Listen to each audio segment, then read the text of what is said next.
Wings, Detroit media icon Ryan Ermanni, University of Michigan great Braylon Edwards, and of course, Maz are about to take over on Woodward Sports. Every day, 2 to 4 p.m., it's the best Detroit sports talk on Detroit's best sports network, Woodward Sports. Hey, let's go Monday show, December 2nd, 2024. Ermanni and Edwards with Maz, Woodward Sports Network, woodwardsports.com. If you're watching on YouTube, hit that like button, subscribe to Woodward Sports on YouTube. And if you're watching on Twitch, we say good afternoon to you. Braylon Edwards wearing the Michigan leather jacket, wearing the Big Ten championship ring. You see what it is? I had to take it back. Listen, I'm going to tell you like this. You know what, Ryan? It's your day. It's your day. I have nothing to say. You have the first words. You have the first crack because I didn't think it. Look, I thought they could win the game. I thought they definitely had a chance to win the game, Tom Mazaway. Good afternoon, man. To you. I had to give you one of those handheld mics so you can just drop it. Great call, man. I saw Saturday how happy you were. It warm my heart how happy you were. And I wasn't going to watch the game. And I couldn't take my eyes off the damn thing. And I stayed in the exact seat the entire time. It was fun. Great Saturday. KG, Pete Spivak. Good afternoon to you, gentlemen. Oh, great afternoon. Hello, Go sir. Blue. Look, Go Blue. I've watched Ohio State football a lot this year. And, it was just a perfte capper to a holiday weekend. By the way, how was everybody's holiday? I know, right? We jump right Thanksgiving? into it. Mine was amazing. I got a chance. I'm not a big eater. I was saying this before we started the show. You guys have seen me at dinner. I don't eat a lot. It just is what it is. Even during the holidays, I'll make one big plate, and I'll eat half of it, and then I'll eat the rest later. Nah, I don't know what it was. I don't know what came over me. That's why I was at the gym today. But I went to my dad's house, then my girl's house. When I got to my mom's house, ate dinner. Then when I got back home later at night, I ate the plate from her parents' house. And then the next day I woke up, went to Stan's house, shout out to Pops, went to Dad's house, got my plate, went back to my girl's house, smashed that plate, and I sat on the couch all day. And then I repeated a little bit of that Saturday and Friday, Saturday, and Sunday. So all I did was eat. That's incredible stuff. Great. What, the Mazaways make out okay? We did all right, man. It's always a fun day. We do the whole trifecta on Thanksgiving. They got the run, the turkey trot. My sister and nieces and my daughters did it. Kathy couldn't because she's got a bad back this time. First time she's missed it. Then the parade. Then we all got to go to most of us got to go to the Lions game, and we'll talk about that later. And that was not a fun game for me. That's all I got to say. But Saturday was a great pick-me-up from Thursday. It absolutely was. And just getting back to this point about Ohio State, I have watched Ohio State all year, and I didn't think Michigan was going to be as bad as they were this year. It's impossible to play football without a quarterback, and I'm sorry, just Davis Warren, Alex Orji, Jack Tuttle, and whoever else. And whoever, right. Yeah. It just never seemed like we had anything going offensively. The wide receivers, nothing going offensively. But defensively, we were really good. I think our front four is as good as any in the country. Will Howard at quarterback, to me, never impressed me all year long. Never once did I sit there and have that J.J. McCarthy moment where you remember a year ago, Maz, you'd say, what has he done that makes you believe, this is prior to last year, makes you believe, Braylon, that this guy's got anything. I'm just telling you, Will Howard has never had that moment for me this year where I think this guy is great. Combine that with the fact that Ohio State's center was out. I think that is a big factor. And Michigan dominated up front. Those front four had their way with Ohio State, kept them in the game long enough to make a play. If you would have told me, and I thought Michigan was going to win again, but if you told me Michigan would win despite two interceptions from Davis Warren, I would have told you probably not in the him. cards. But man, oh man, yes, I do feel there's some apologies that could be levied my way today, this afternoon.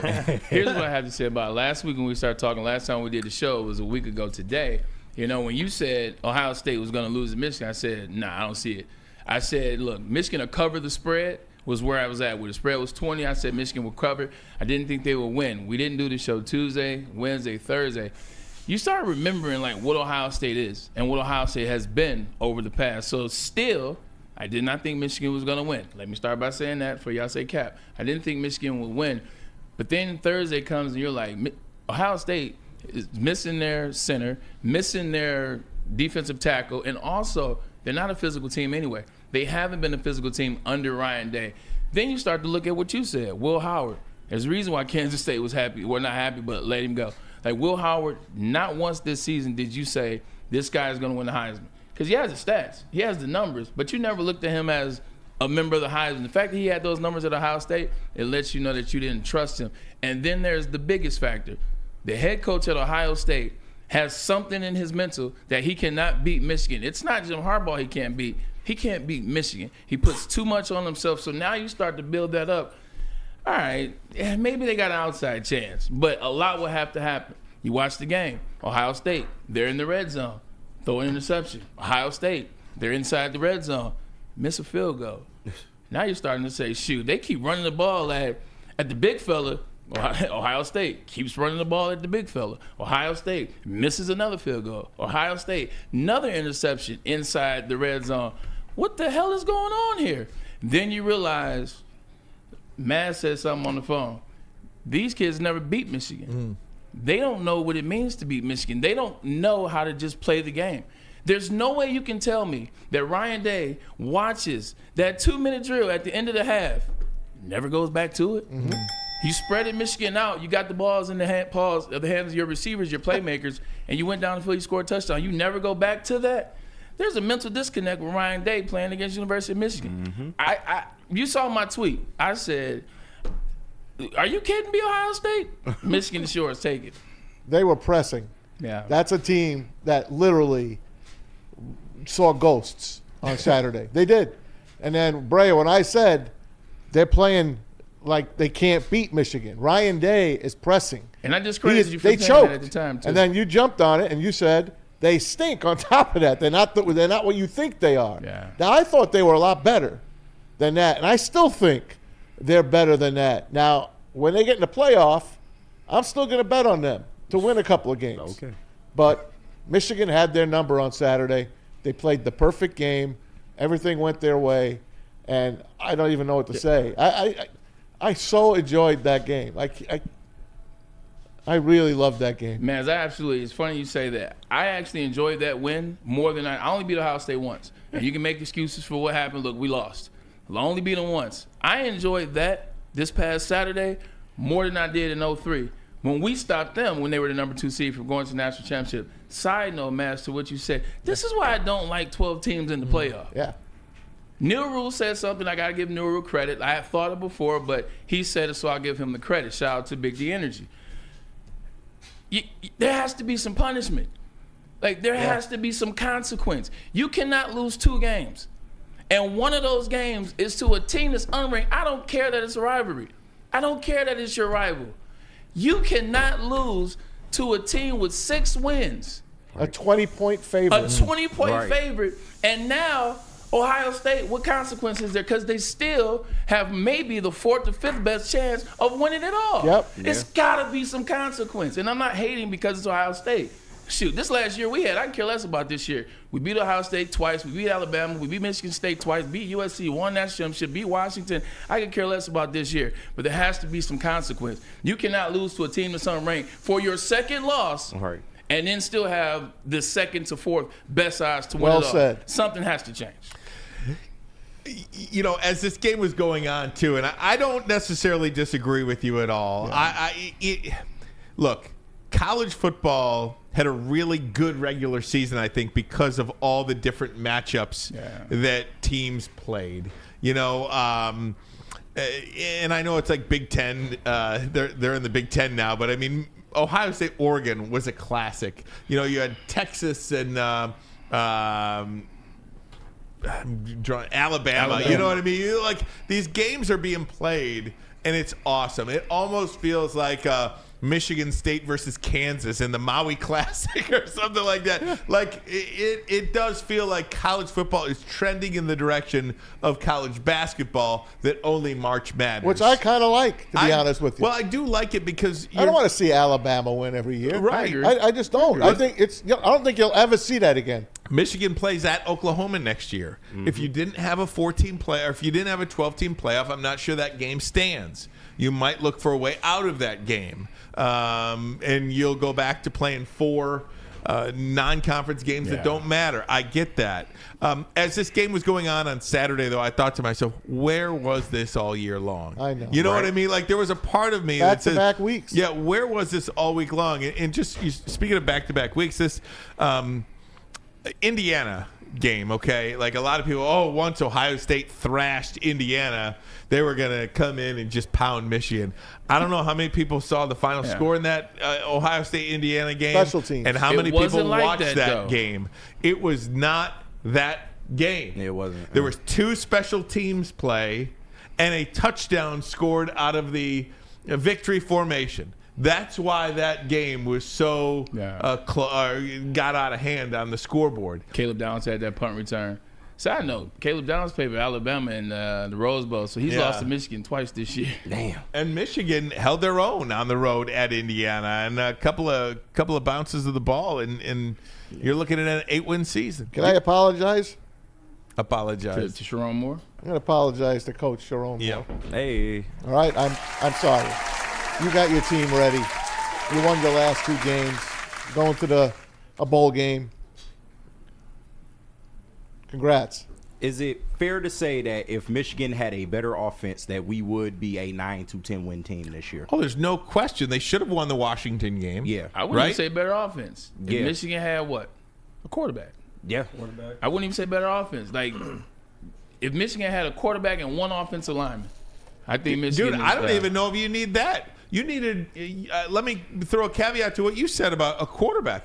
They needed a quarterback that didn't turn the ball over in a big situation. Okay, I'll give you because a turnover against Washington, you win that game. Could have easily won the Indiana game. You make 1 play. Yeah. So that's 2. And there's got to be another one in there somewhere. You know the They good lose thing to about this Minnesota. question? Yeah. Because I think what Illinois. I've learned Illinois, they Illinois. should have beat Illinois. Illinois. Because I think what I've learned is Wink Martindale wasn't necessarily the issue. You got to give him credit for how he coached over this weekend. But Kirk Campbell, that's a whole different story. KG, Wink Martindale is now a Michigan legend. Yes. That's Seriously. a fact. Yeah, no, that's real. Wink Martindale is now a Michigan legend. And Very another true. black mark against who? The New York Football Giants. Think about it. Right. They Matt's always have bringing it back. done nothing right this year. And you know who else is a Michigan legend? Sharon Moore. Mm-hmm. And I, too, owe Sharon Moore an apology. And maybe my feelings about Sharon Moore completely changed because of the quarterback situation, getting Bryce Underwood. Once they got Bryce Underwood, and whether, again, that's Sharon Moore, whether that's NIL, whether that's whatever, Sharon Moore gets the credit because he's the head football coach at the University of Michigan. So you get the credit for that. I don't care what the reason is. That alone completely changed my perspective on him. And then to go into Columbus and win really your first game against Ohio State as the head coach. And I know last year was the acting head coach in the game. But we know who coached the whole week. Harbaugh's coaching the whole week. It's Harbaugh's game plan. It's Harbaugh's staff. It's Harbaugh's play. Sharon Moore gets an awful lot of credit. And here's what he had to say post-game, Sharon Moore. I told everybody to listen, listen to the sounds, and there was nothing. So we knew at 10-10 we had them, and that was the goal. We wanted to just keep on the ropes, keep fighting, and our guys did that. But it wasn't really about what anybody else thought. We didn't talk about belief. We just talked about trust, trusting each other, trusting yourself, trusting what you can do, and go win the game. Coach Moore was saying it all. I mean, like last time they was in the shoe, it got real quiet. You can hear a pin drop in here. And first quarter, fans were rowdy, loud, as we expected to be, and just stay poised in the moment. To be able to hear a pin drop is crazy considering it's the 2nd largest stadium in the Big Ten and one of the largest stadiums in the country. I think Penn State's probably the only stadium that's louder. Look, Coach Sharon Moore, early on, like I always said, man, just You got to give him some time. KG was a big proponent of that, even necessary when I wasn't. But I told you after the Washington game, I just didn't see it. I told you for me it was a Washington game where I saw him. He just couldn't get his players together. So I, too, in that sense, was wrong. But now it goes back to what we said. This era, he could be the coach. You look at what just happened. We said they needed a quarterback. Well, newsflash, they got one. They got one in Bryce Underwood, the number one player in the country. He's coming back. There are no more great coaches. So, like, the notion that you're going to find a Nick Saban or Jim Harbaugh or one of these legendary coaches to come to the school, newsflash, there are none. DeBoer, who we thought was this great coach out of Washington, what has he done with all that talent in Alabama? Like, insert coach here, James Franklin. Yeah, his team's lost one game again. We know who James Franklin is. He can't get over the hump. You got to be able to connect your players to an identity. You got to be able to bring your players in. You can't tell me that the Michigan identity that Jim Harbaugh had didn't fall with Sharon and he's keeping it going. You don't think all those 5 stars that were on the sideline in Columbus didn't see how Michigan was as a team together to get that win? Like Sharon Moore, now you have the number one player in the country essentially coming to your program. Like, this Saturday meant a lot, and I don't think people know the ramifications of what it meant for the University of Michigan.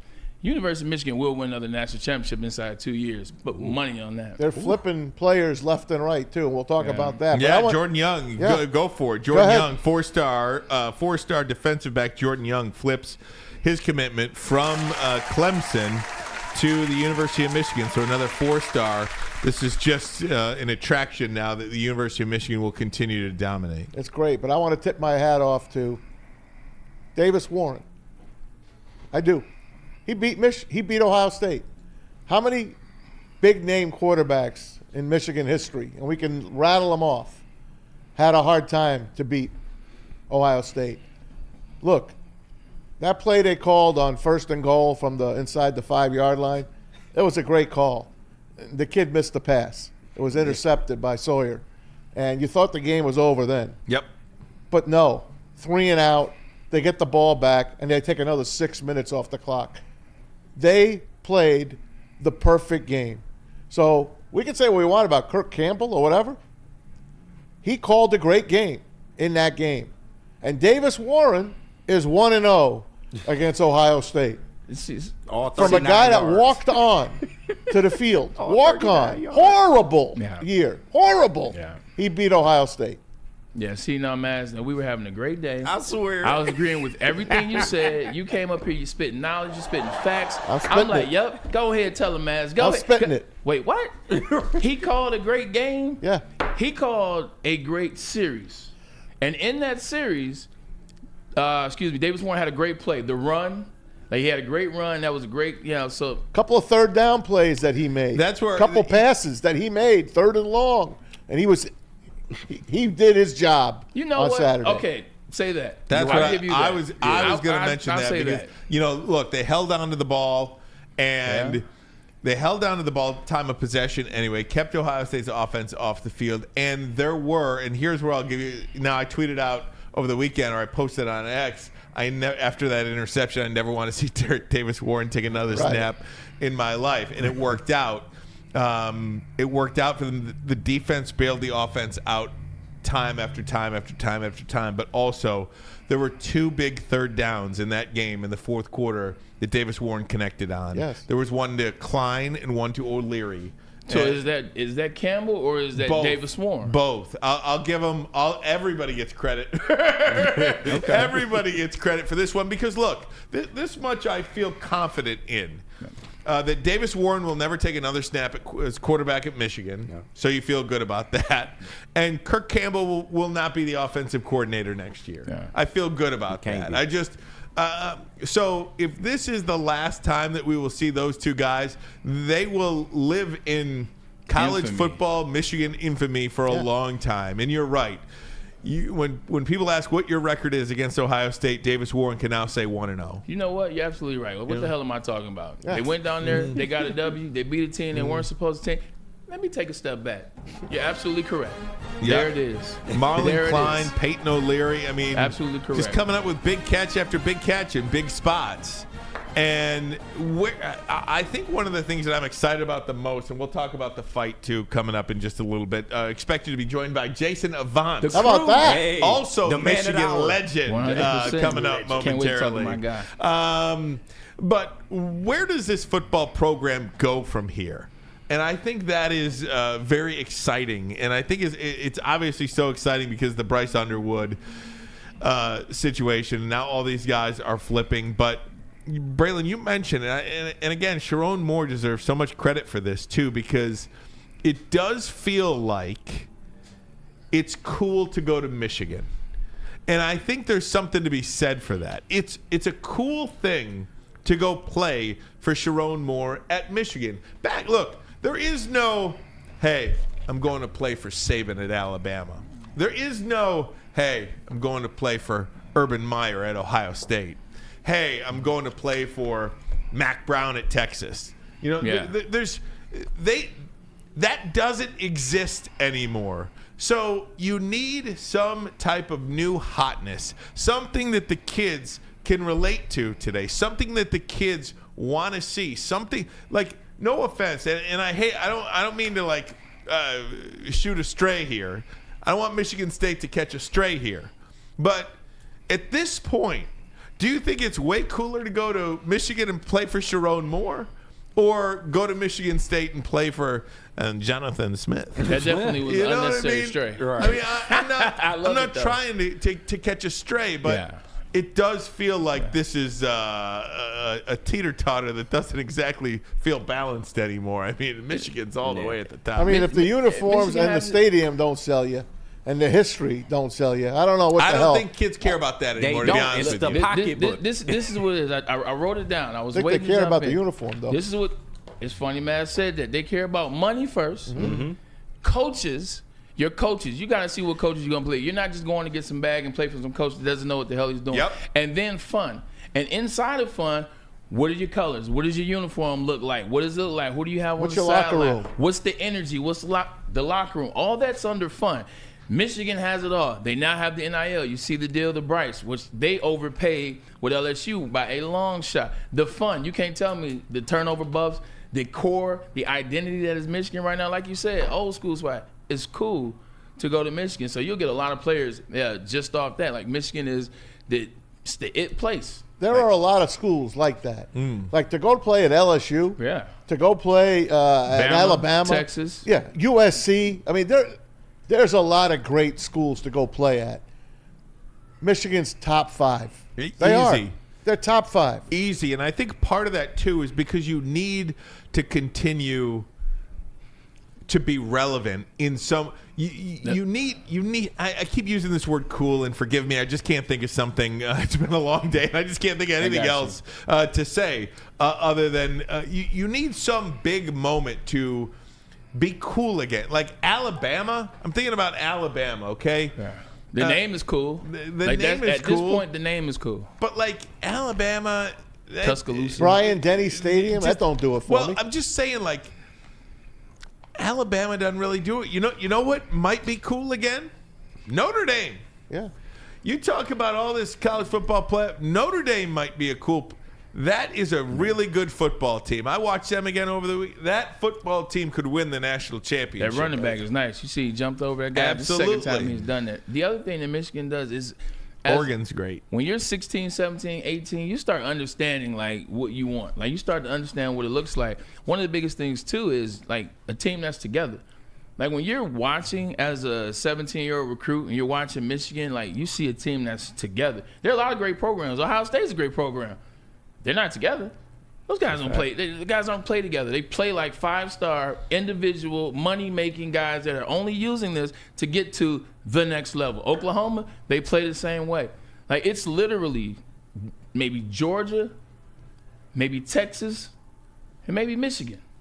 Like those are the 3 where you see like the players are together talking about the main guys right now. So if I'm watching as a kid, like I'm looking at how Blake Corum and J.J. McCarthy were. I'm looking at how Dono and Nick Mullins were, and look at how these linemen were, and look how the coach was. Sharon did the same thing Jim did after the end of the game. Like he came up, he said, no, talk to this guy, talk to Big 55, because it's about them. Kids take note of that because we're raising these kids so fast now. They're not kids at 17. Like these kids start getting treated like high school players at 12, 13. By the time they get to 17, 18, they can start making smart decisions. I want to play where I can get the bag, they have a coach, they have fun, and they play together. And ladies and gentlemen, that is up the road. And I ain't talking East Lansing. That's well said. That, too, is a mic drop. And again, this in 2024, heading into 2025, college football is just completely different than what we know it to be even 3 years ago. Even 3 years ago. When you look at the coaches 2 years ago. Yeah, right. When you look at the coaches that are gone, when you look at paying the players, when you look at the transfer portal, I could list for you a million reasons, but college football is the difference in the playoff format. It is a completely different game than it was 2, 3, 5, 10 years ago. We all know that. And you have got to be current with the times if you want to be relevant, if you want to be at the championship level. And this NIL initiative at Michigan has completely put Michigan in an upper echelon situation in college football. They will compete now. And again, you can have all the money that you want. You can pay the players all you want. If you didn't have the coaching staff to develop and put these players in a good position to win football games and get better, and I think that's one of the things that Jim Harbaugh always did. But look at Jim Harbaugh's coaching staff. Look at all the success that these coaches have had now into the NFL. And Sharon Moore, I think, is figuring that out. His coaching staff. I think even another guy I got to apologize to while we're on some apology tour here, Wink Martindale. Mm-hmm. I called this guy Don Brown 2.0. A lot of us did. I think I said it too. He is not Don Brown 2.0. This guy can coach. And this guy, I think these players love this guy. Yeah. And it's that kind of staff that really enables your program to be. You can pay all the players you want. Look at Rashawn Gary back in the day. I'm not saying he got paid, but Rashawn Gary, number one player in the country. Jabril Peppers, top 5 player in the country. These guys never got better. Player development was the problem. Year 2, they never got better. They're better in the pros than they were at Michigan because they've been developed in putting good spots. And I think that makes a lot of the difference. It's player development. You can't bring in old professional NFL coaches and try to bring them in and coach young men. By the time players get to these NFL coaches, they already have the talent. They already have the skill. You just got to point them in the right plays. So they don't know how to coach and develop players. Like you said, you talk about Michigan not understanding this NIL space. Just think about it like this: Michigan's one of the wealthiest schools out of all of them. I think in the ones that are non-Ivy League, Michigan's 3, behind Texas and maybe Ohio State or Texas and Florida. Maybe A&M. Yeah, true. 100%. The oil money, maybe behind them. We always knew we have the money. We were able to get Michigan Wolverines in a space in the last 4 years, 3 years in terms of under Jim Harbaugh. They got to a space where they dominated college football and didn't spend any money. It was only a matter of time before they spent money. So if we dominated without spending money, if we, one of the richest schools in the FBS, started spending money,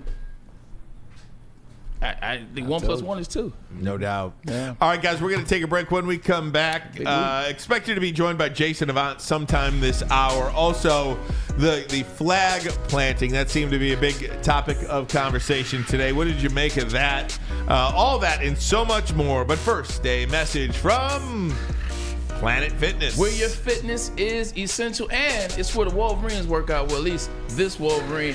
Look, Planet Fitness is a gym for you. It's over 50 metropolitan and Detroit locations. Everybody's working out there. The gyms are clean, and there's gym trainers with every membership that you purchase. So look, come down to Planet Fitness because your fitness is essential. But the biggest thing too, they want to remind you, it's fitness that fits into your budget. So come on down to Planet Fitness because your fitness is essential. And I think that now that you done worked out, you deserve a drink, bro. You worked hard today, so get yourself some 1800 tequila, man. It's the official tequila of Woodward Sports Lions watch parties and post-game show. Join 1800 tequila and Woodward Sports every single Lions game. This week it will be Thursday. live at Hayes Social in Shelby Township and celebrate all the wins with Smooth 1800 Tequila. Proud sponsor of your and our Detroit Lions. 1800 Tequila is the best taste in tequila, and please, y'all, drink responsibly. Big injuries, big news. Twice a week, Dr. Jeff Pierce from Michigan Sports and Spine joins Woodward Sports Network for the Injury Insider Report. Big D Energy Tuesdays at noon, and Ermanni and Edwards with Maz Thursdays at 3:30. Get expert analysis and in-depth breakdowns on the latest sports injuries from the man trusted by top athletes in the community, like D-Mac. Whether it's the Lions, Pistons, Tigers, or Red Wings, Dr. Pierce talks us through it all. Don't miss the Injury Insider Report with Dr. Jeff Pierce, your go-to source for understanding the impact of injuries on the games and players we love. Only on Woodward Sports Network. Scan the QR code on the screen or go to MichiganSportsandSpine.com to see if Dr. Jeff Pierce can help you. Stop searching for a vehicle and start finding one. Les Stanford Chevrolet Cadillac makes it easy. We harness the power of multiple dealerships and own the biggest selection of GM brands in the area to get you the car you need. With the Les Stanford Group, you'll have access to 4 different dealerships, providing you with more makes, more models, and more choices. We're connected to more than 1,000 vehicles. And with so many high-quality CPO vehicles available, you'll find new car quality at pre-owned prices. You can start and end your search at lesstanford.com today. A network for the city, by the city. Woodward Sports is Detroit Sports. Holiday season, recharge with the Planet Fitness Black Card for just $1 down and $24.99 a month. So instead of fighting a stranger over a T-Rex, bring a friend for free and work out on the TRX. Instead of freezing in line for a deal, relax with some hydro massage feels. Instead of in-laws in your face. Did you hear the owl? Get some space at any of our 2,600 locations with the PF Black Card. Just $1 down, $24.99 a month. Deal ends Friday, December 6th. The most talked about Detroit media by other Detroit media, and we love it. It's the Woodward Sports Network. Walk into any Lady Jane's Haircuts for Men today. Open 7 days a week. Sit back, relax, and enjoy precision haircut, scalp massage, hot leather neck shave, and hot towel treatment from one of our talented stylists. Step up your game this season and take advantage of our $20 haircut special. Scan the QR code and get your coupon today. Lady Jane's Haircuts for Men, the ultimate haircut experience. Open 7 days a week. Walk-ins always welcome. Lady Jane's Haircuts for Men, it's wicked awesome. Is that an octopus in your pants, or are you just happy to see me? See what I did there? Go Red Wings! From Octopi Experts, Woodward Sports. Hey guys, dreaming of a new home but feeling the financial pinch? Mark White and Associates, your trusted real estate experts, are here to help. Mark White and his team will pay up to $5,000 of your closing costs. That's right, I said $5,000. Call Mark White and Associates today, 248-290-8242. Visit them online as well, markwhitesells.com. Again, that number, Mark White and Associates, 248-290-8242 to make your dreams come true. And let me tell you about Lady Jane's Haircuts for Men. Walk into any Lady Jane's today. Open 7 days a week. Walk in, sit back, relax. Let one of Lady Jane's talented stylists make you look and feel great. Lady Jane's open 7 days a week. Take advantage of that $20 haircut special as well. Scalp massage, hot leather neck shave, and hot towel treatment. Lady Jane's Haircuts for Men. Walk-ins always welcome. Lady Jane's Haircuts for Men. It's wicked awesome. And get with my family, regroup. And, man, I still love this team. I still love this university. And I'm sorry, man. I'm blessed to have the opportunity to be a Buckeye. And I'm sorry I couldn't get this one done. Yeah, a lot of Ohio State players, I'm telling you, these guys, I want to say I feel sorry for them, but literally, Not me. I don't. Michigan took it for 20 years. Yeah. 20 years, man. I have no sympathy for them. Look, I don't you either, told, actually. you What am told I me in the talking offseason about? you What were am I spending $20 talking million. about? You told me in the offseason they spent $20 million. They went and got this quarterback from Kansas State. They had they had Yuckeyes. They had a Hall of Fame team. Yeah. This was supposed to be the team. Michigan, what do we have? You've been dogging us out the whole year. Hell, we've been dogging out to a certain extent in terms of the gameplay that we saw. So I don't have any sympathy for Will Howard. They beat us 10 years in a row back in the day. Rightfully so. Right. Like, this is our time. Y'all lost a team that you shouldn't have lost to because your coach blew it. Mm-hmm. Your coach blew it. A coach that said that's the equivalent to a parent dying. So $20 million and this is what we get? No sympathy for me. You know, you mentioned the coach can't beat Michigan. This does feel like a John Cooper situation now, where Ryan Day can beat everybody else, can't beat Michigan. John Cooper could beat everybody else, can't beat Michigan. Yeah. I do go back to the should they fire him, should they not fire him. It is hard to win the national championship every year. It's impossible to do that. Nobody wins the national championship every single year. And I don't know if I expect Ryan Day and Ohio State to win the national championship this year. I don't expect them to win the national title, but if they're in the Final Four, does that save his job? And then who else are you going to get? That's the problem. Nobody's yearning to come coach in college anymore. They're just not. So I don't know. I want Ryan Day to sign an extension. I do not want him fired. But at the same time, who do you get? Who is out there? I heard somebody today, one of my Ohio State buddies said, well, go get Mike Vrabel. Mike Vrabel don't want to coach college kids. He's waiting for an NFL job. If you have the ability to coach, he'll get one. If you have the ability to coach in the NFL, you will be an NFL coach. If you don't, that's who gets the leftover college jobs. I'm going to do something I've never done before. I'm going to play devil's advocate and act like I'm an Ohio State fan. Okay. Knowing this rivalry like we do, and I'm an Ohio State fan, there is one thing that you have to do when you are an Ohio State head coach. They don't care if they go 1-11, as long as that win against Michigan. So if this is where the AD, the president, the fan base, if this is where they are, and we're approaching from their side, Ryan Day got to go. Because I don't care that, you're right, you don't have to win a national championship every year. It's tough to even get to the national championship. But by God, you better split with Michigan. Mm-hmm. By God, you better be 3-1. By God, you better win the game that you should win with all this talent that you had against all this talent that you said Michigan didn't have. So if I'm approaching from that standpoint, he's got to go. He's lost to Michigan 4 times in a row, and I think this one is egregious. This one is egregious. It doesn't matter about national championship. They can go 10-2. As long as one of them losses ain't to Michigan, they'll still get into the playoffs and they'll feel good about each other. They went to the playoffs 2 years ago. It didn't work out for him. So he's already been there. He went to the national championship, played against Alabama, and lost. So he's done that. Ryan Day, if I'm an Ohio State fan, Ryan Day, excuse me, he has to go because he can't beat the one state.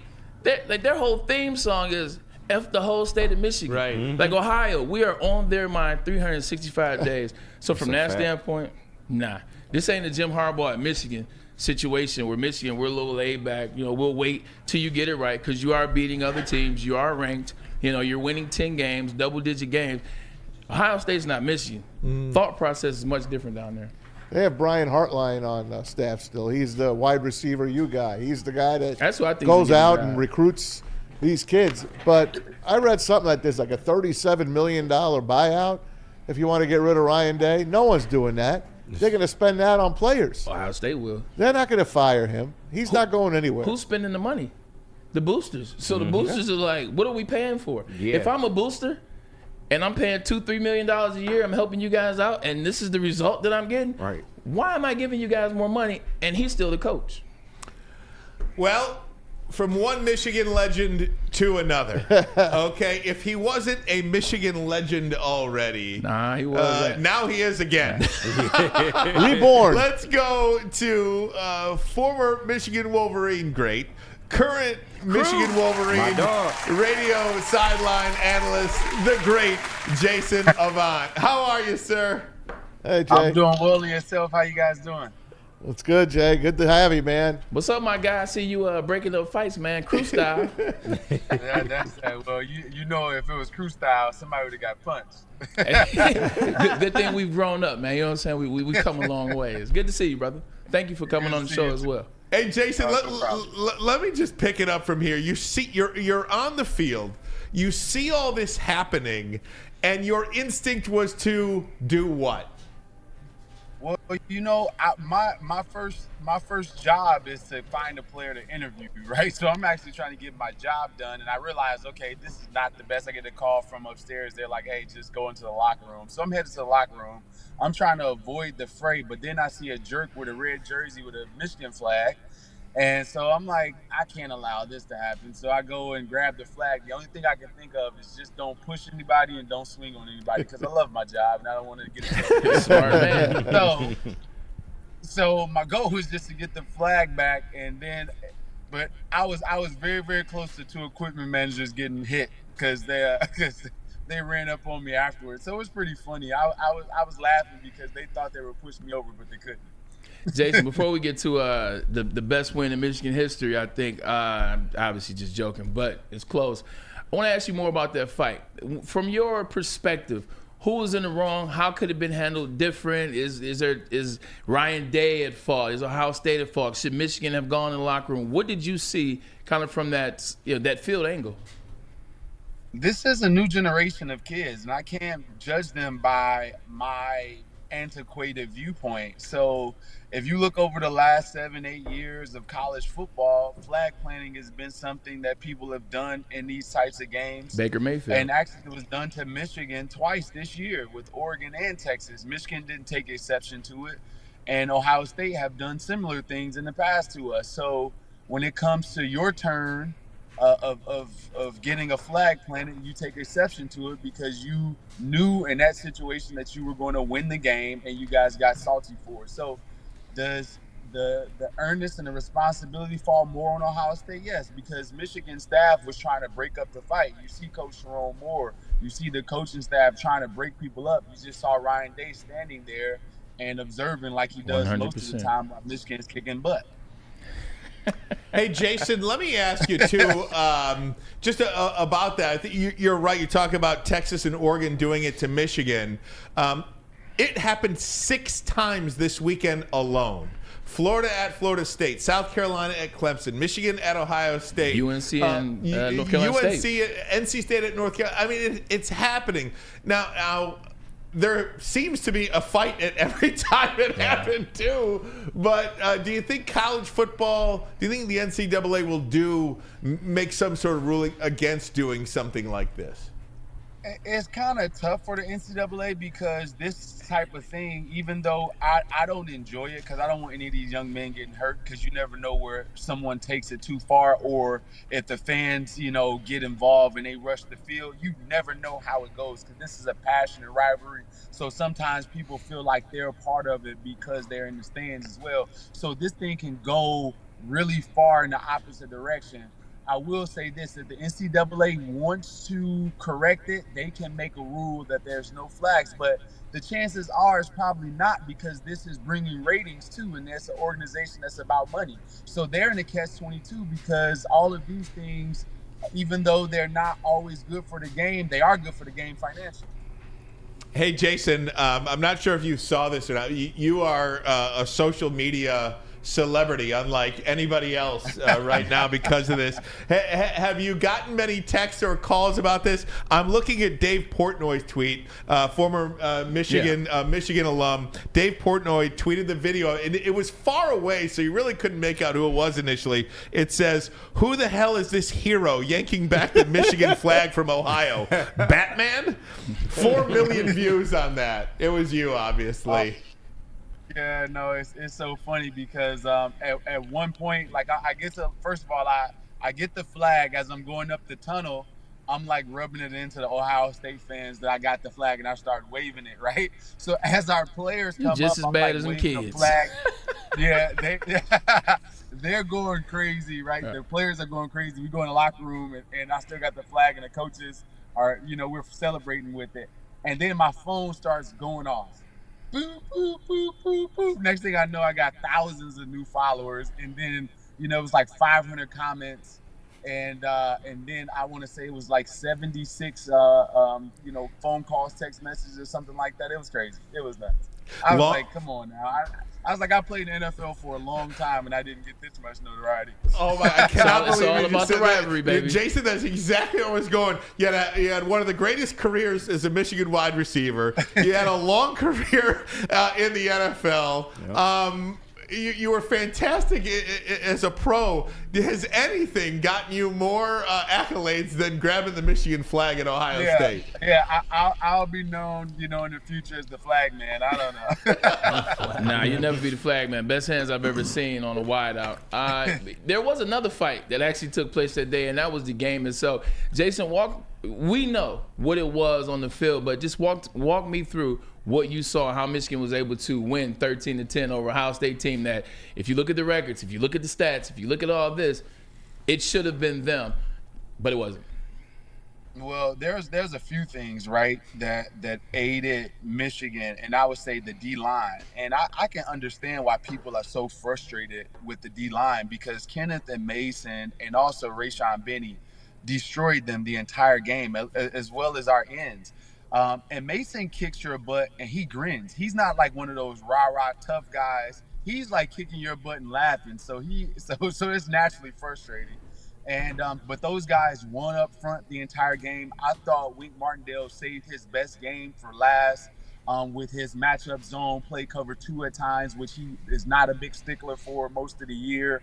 And had very few opportunities down the field for their great receivers in one-on-one situations. And when they did have them, there was PIs, but our guys were in greater and better position, even though they had a pass interference call. So I thought the defensive game plan was excellent. And you know what Michigan offense did? They didn't score a lot of points, but they held the time of possession, which gave the defense a chance to rest. Unlike Indiana, where it was 3 and out after 3 and out after 3 and out, the defense was fresh most of the game, and they took advantage of that. And I would say that's where the game was won. Now, as far as Ohio State is concerned, I thought the play calling for them was horrific.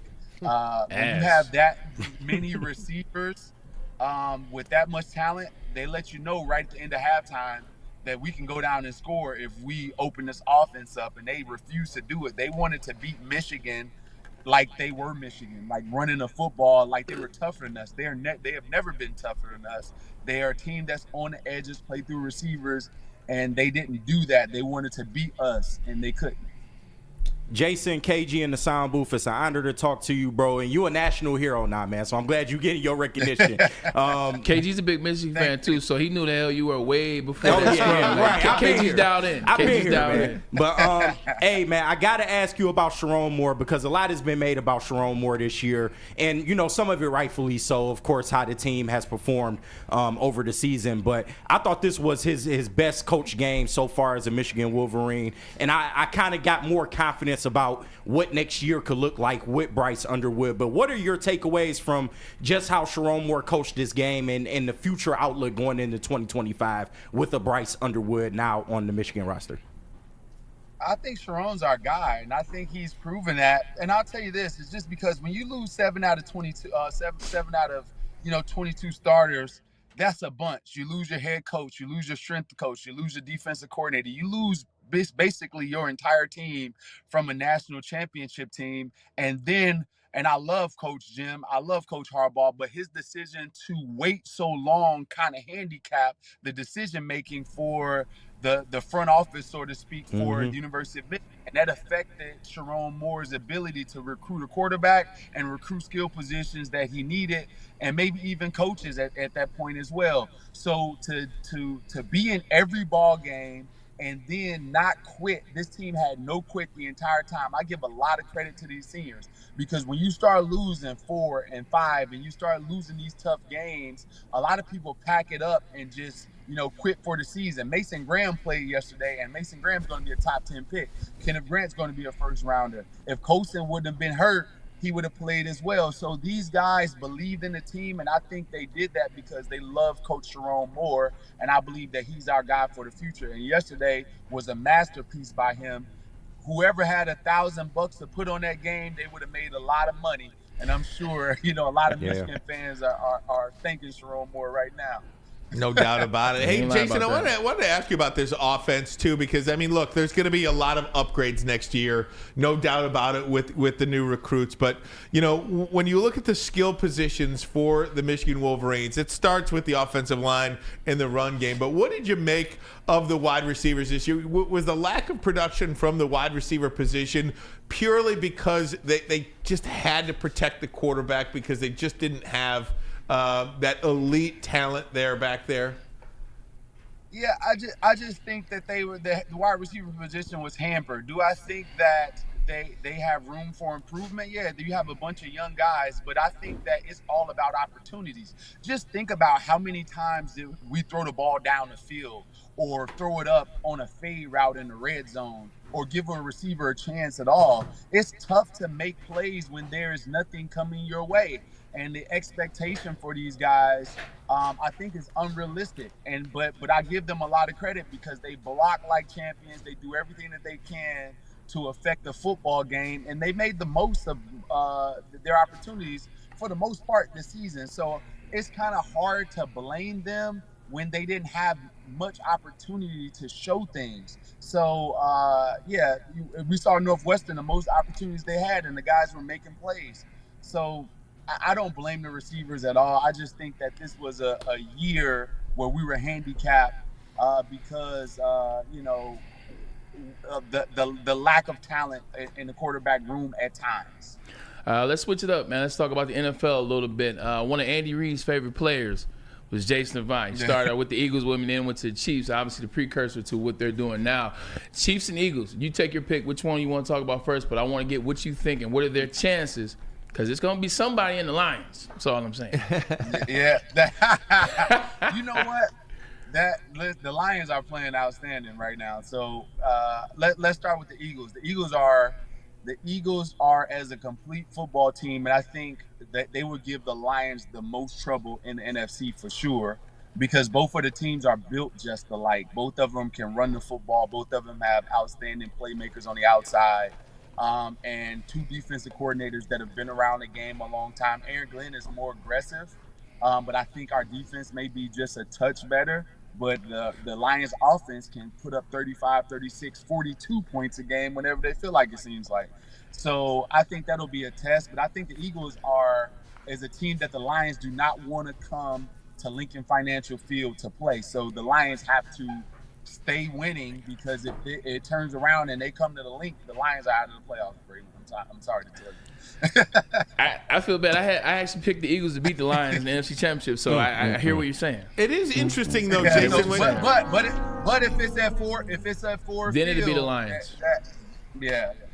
It is interesting, Yeah, so Jason. It feels like the addition of Saquon Barkley completely transformed the whole feeling around the Philadelphia Eagles. I mean, last year it felt like it was trending downwards, and then this one player has added such a jolt and rejuvenated this franchise to be one of the top 2 or 3 teams in the entire league. Yeah, so Saquon has a big role on it on offense. So here's the thing about this, and I'll comment on the defense, but the Eagles' offensive line is really, really good. They always have been. When they had DeAndre Swift, he went over 1,000. They had Miles Sanders, he went over 1,000. And a lot of these guys are like last when it comes to after contact. But when you add Saquon to that mix, he doesn't get touched until he's 2-3 yards down the field. And then he has great contact balance, which makes him, exceptional, because he has a great offensive line and he can make people miss. So it's just making him look all the more, good. Now, but there's a lot of unsung heroes. The reason that the team went down last year is because there was no defensive identity. There was no offensive identity. This year you have a stalwart and defense coordinator in Vic Fangio, and you have a bunch of draft picks that are panning out. Jalen Carter is playing as good as Aaron Donald did when he was dominating. And you have Zach Bond, who was converted from an outside linebacker with the Saints, which was rushing the quarterback, into, inside backer now. And he's an all-pro guy. So there's a lot of things that have went right in the Eagles' favor, which is draft picks planning out and Saquon Barkley. Hey, Jay, it's Tom Mazaway. Thanks again for coming on with us. Sticking with the NFL, First of all, if the Lions and if they were healthy, there's no team that could stay with them. They're not healthy. So I'll give Philly the edge right now. But there are no teams that draft better than the Philadelphia Eagles and the Detroit Lions. Those two teams know how to draft. The Eagles are so deep with young talent that I can't get over how good they look right now. And the Lions, let's face it, they're not the same team they were about a month ago. They're down 6 defensive starters, about 14 players. And I know it don't matter. No one feels sorry for you. But without those injuries, I don't think there's any team that can stay with the Lions. But I'll say the Eagles are number 2 right there with them. No, with Aiden Hutchinson playing, that's a total different ballgame because that adds an element that the Eagles don't have. The Eagles don't have a clear, dominant outside defensive end pass rushing type, the TJ Watt, Aiden Hutchinson, Myles Garrett type. That guy's just an exceptional player. So, yeah, but here's the thing. I think the Lions have enough because they have the mentality. I said this on the air in Philadelphia a couple of days ago because they were asking me about the Eagles and the Lions. I said the Lions have a team full of jerks, and that's what you want on your football team. A bunch of dudes that's going to block to the whistle, a bunch of offensive linemen that are going to pummel you when they get an opportunity, the running back that's looking for contact in Montgomery. And so they have a bunch of dudes that are looking for conflict, and that's what you need on the field in order to win games, especially when it's time for playoffs. And the Eagles are built for an altercation as well. So I'm looking forward. I'm hoping those two teams meet because that will be a match made in heaven. That will be a tough game for both teams. No doubt, but I think you should pen a letter to the New York Football Giants, a thank you letter for giving you Wink Martindale to Michigan and for giving you Saquon Barkley on a plate. And who'd they give to the Packers? Xavier McKinney. I mean, I don't even know what the hell is going on in East Rutherford. Everybody, man, people are definitely getting fired there. Hey, Braylon, I wanted to say this too before we end, or I don't know when it's ending, but with Coach Reed is still running the same offense, man. Yeah, 100%. It's the same offense. His quarterback can do more. Yeah. So his quarterback can see the field better, and he's able to get to alerts, and Coach Reed can be more creative. But here's the thing that you love about Coach Reed, which that you're only as good as your coach allows you to be creative. Yeah. And when he trusts you, he trusts Patrick Mahomes, he trusts Travis Kelce, he allowed those guys to be creative so they can stop the middle of routes, things that nobody else can do, because both of those guys know what to do in critical situations, and they know when and where and how to execute his offense. And he's the only offensive coach that I know that allows that creativity within his system. 1,000%, because don't you think for 1 second I wasn't watching Sammy Watkins' routes. Like, I remember Jason running routes. I watched Sammy's routes, I'm looking at Juju. I'm like, I remember those routes. So he definitely tweaks it, because you said 15. 15 makes all the difference in the world. Yeah, you know what it is playing with a good quarterback. For sure. Everything. So before we let you go, I got to ask you a question, man. You still out here getting that salsa on, man? I know how you get down on the videos, man. Jason's like the best dancer ever. Word. He sauces like twice a week, I think. Yeah, 2-3 times a week. Yeah, he be getting it in, man. It looks good. I said I got to get out there and get light on my feet again, like Jason, because I don't think I'm that light. Hey, I ain't far. No, you got this. Come on out. You know what it does, man. It keeps me active, and I always say as we get older and as I get older, in order for me to stay in shape, I got to do something that I love. And That's basketball, I love it, but I can't hang out with the 22-year-olds. They be dunking on me now. I can't mess with them. So I got to find something else that keeps me active, and salsa does that. But I have a ball. Side note, before I let you close it, Ryan, when we were at Michigan, so this is our 10-year Michigan, we overlapped 1 year.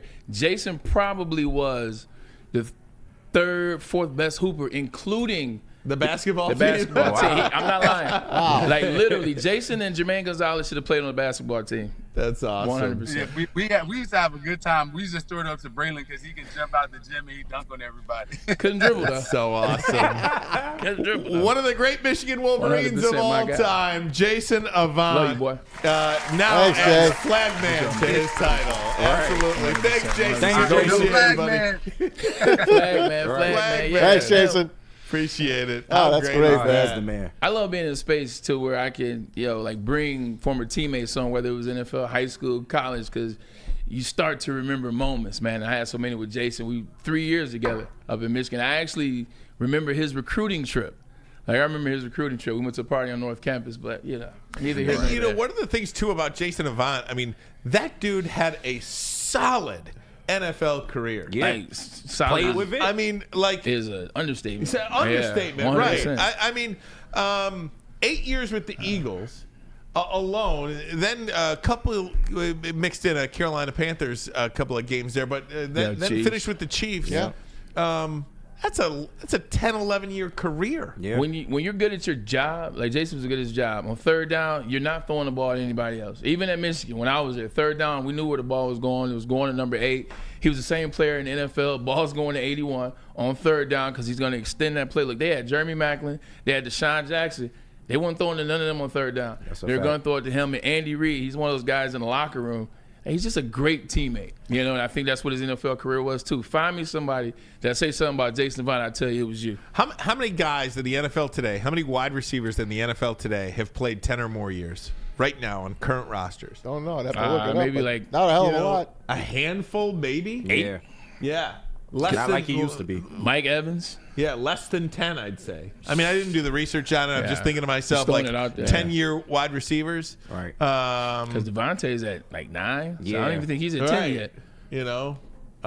Pretty good stuff. Incredible. All right, guys, top of the hour, we got to take a break. When we come back, we'll get into some Detroit Lions. Lions, baby. That win against the Bears, but it came at a cost. Again, this team is as banged up as you will find in the NFL.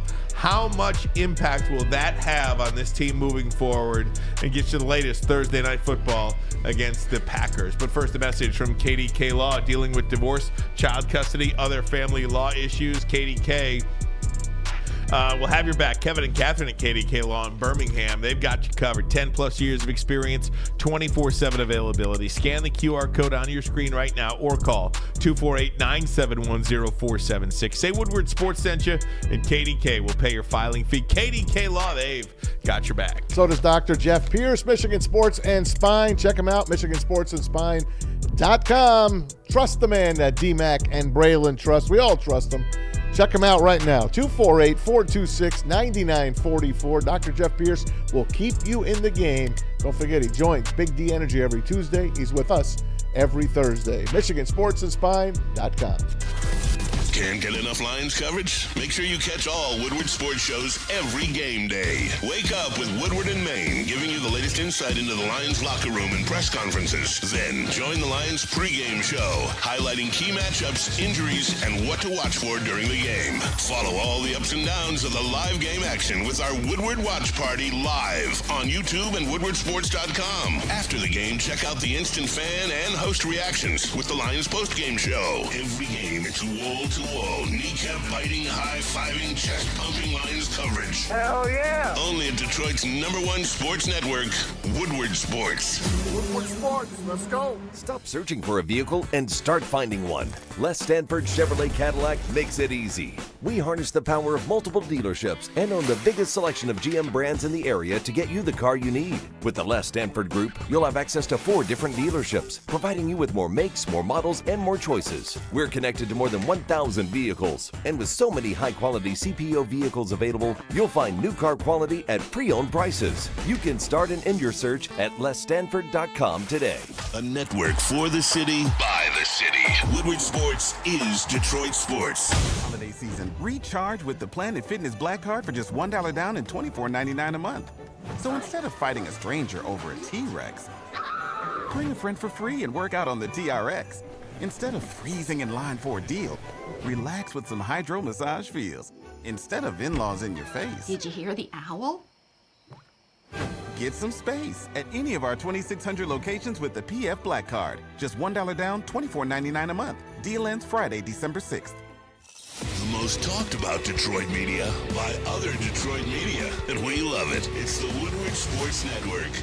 Walk into any Lady Jane's Haircuts for Men today. Open 7 days a week. Sit back, relax, and enjoy precision haircut, scalp massage, hot leather neck shave, and hot towel treatment from one of our talented stylists. Step up your game this season and take advantage of our $20 haircut special. Scan the QR code and get your coupon today. Lady Jane's Haircuts for Men, the ultimate haircut experience. Open 7 days a week. Walk-ins always welcome. Lady Jane's Haircuts for Men. It's wicked awesome. A ton of fun, a ton of sports, and a ton of man meat. Welcome to the Woodward Heavyweights, live daily 5 to 7 p.m. on Woodward Sports. You know who was eating Soroki's, man? University of Michigan this past weekend when they did that thing. But guess what? Now there's a grand opening. Look, I told you Soroki's is popping up all over. 2 new locations, Fenton, 3325 Owen Road, and then Heartland, 145 Clyde Road. Now, Thursday, December 5th is when Fenton opens, and then Thursday, December 12th is when Heartland. And guess what? Win free pizza for the year. Now, I don't know about you. I like pizza. I like to get down to pizza, especially on Friday night. You win free pizza for a year. All you gotta do is go to the grand opening, and they'll get you registered in the game. Soroki's crispy chicken. Don't forget about those biscuits. Let me tell you. And let me tell you about Les Stanford Chevrolet Cadillac Buick GMC. Are you overdue for a new car? Beat the holiday rush and get an amazing deal from Les Stanford Chevrolet. Right now, a Blazer EV 2LT with all-wheel drive, only $149 per month. Or check out the Equinox EV-LT for $169 per month. Get to Les Stanford today or click on the QR code on the screen and check out our massive inventory. Don't forget, Les Stanford has Cadillac, Buick, GMC as well. Les Stanford in Dearborn and Ferndale. LesStanford.com, LesStanford.com. Together, let's ride. You're always your head's down, and you're going. And players are no different, man. You worry about what's right in front of you, and you just, and you start going. And I think once you hit December, it's hard not to begin to look up a little bit. And I mean that in a good way. Like, you can start to smell the playoffs a little bit. You can start to see what's out in front of you, what's at stake. You're well within the race. And I think it just gives you a little bit of, I don't know, man, excitement. It's exciting. And it's competitive, and it's just, this is why you're in this business, like I know Minnesota just won. Like, it's awesome. The race is on, and it's good, man. This is top tier stuff, and it's for the best of the best. And, this thing's going to go down to the wire, and we just got to worry about winning the one in front of us. I want to say a little something real quick about Dan Campbell. Last week I talked about, or maybe it was 2 weeks ago, you said, I feel like the coaches with the best records in the NFL, they always get punished for Coach of the Year. Nick Sirianni got punished, and you can go down the list of coaches that get punished because of the talent or whatever it is. You're looking for that Cleveland Brown last year story. If Dan Campbell, let's just say he loses one game coming up, or even you look at the road that they had, you look at all the players on IR, which we'll get to. You look at how he's had to overcome these things and look at how they're winning. You look at the second half of the Texans game. No matter what their record is, I think he'll be a shoo-in for Coach of the Year. Like, look, you got this Bill game coming up. Then you got to play 2 of your divisional games, Green Bay, Chicago again, then Minnesota, 3 divisional games. Minnesota at the end of the year, they're fighting to take your spot. Dan Campbell gets through that gauntlet, wins the NFC North, maybe beats Buffalo. How could you not vote for this guy to be Coach of the Year, especially consistent? All right, you never use the past, you never lose the game the years before. How could you not look at 2021 to this year and not get this man Coach of the Year? I think it would be a travesty. It is incredible, and you talk about what a great job he's done. He absolutely has, but so too has Kevin O'Connell at Minnesota and Nick Sirianni in Philadelphia. If you would have told Andy me, Reid, shoot, for that matter. if you would have told me that the Detroit Lions were 11-1 heading into Week 13 in the NFL, or Week 14, or whatever week it is, I always can't add up the extra bye week. Hey, this is Week 15. Yeah, Week 15. And they have zero margin for error. Zero. The Minnesota Vikings are right on their heels at 10-2. The Philadelphia Eagles right on their heels for the home field throughout, right on their heels at 10-2. This is setting up to be an incredible race. The final Sunday of the regular season, Minnesota Vikings at Detroit Lions.